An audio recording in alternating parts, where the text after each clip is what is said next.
Ең алғашта жасаған бұйымым сырға болған.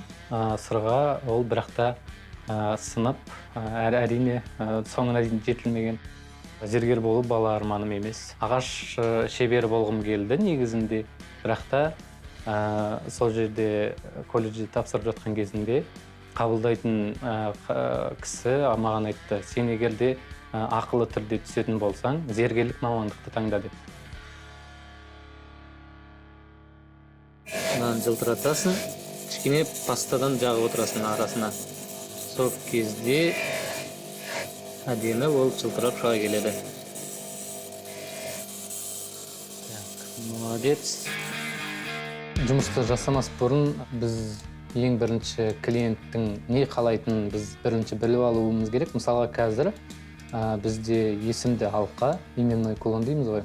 Сондай заказ түсіп тұр, тапсырыс. Біріншіден, мысалға есімін жіберді бізге. Сол есімге біз дизайн жасаймыз. Эскиз, нобай дейді оны. Клиенттен ұнай ма, қайсысы вариантын ұнайды, соның барлығын сұрап аламыз. Сосын барып ары қарай жұмысты бастаймыз. Қымбат зергер бұйымды жасандыдан біріншіден оның металлына байланысты тексеру керек болады оны. Өйткені ол күміс жалатылған болып шығуы мүмкін, немесе алтын жалатылған болып шығуы мүмкін. Соны металлын бірінші тексеру керек. Оны кез келген адам тексере алады деп ойламаймын. Зергерлік бұйымға енді оның жасалу уақытына байланысты, граммына байланысты, және де тастың қойылуы, қойылмауына байланысты, және де тағы да жазулы болуы мүмкін. Сол сияқты параметрларына қарай отыра бағасын қоямыз.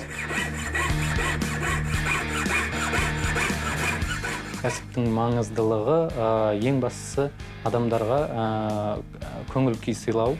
Туған күндерінде осындай әдемі бұйымдарды сыйлаған кезінде, сосын адамдардың отзыв дейміз ғой, отзывтарын естіген кезімізде өзімізге сол маңызды.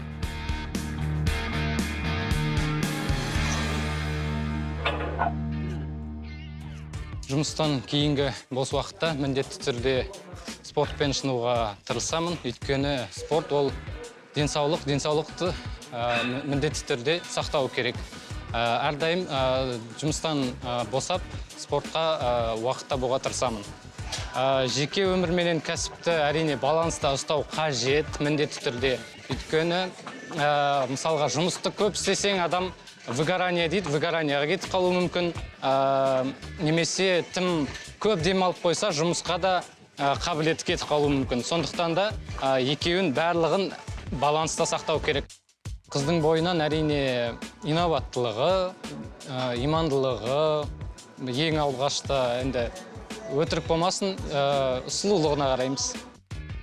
Маған өмірлік азық беретін ол әрине менің отбасым, анашым, қарындастарым. Олар маған мотивация өмірімде, өмірге құлшынысым. Солар үшін көп шыңдарды, көп белестерді бағындыруға дайынмын.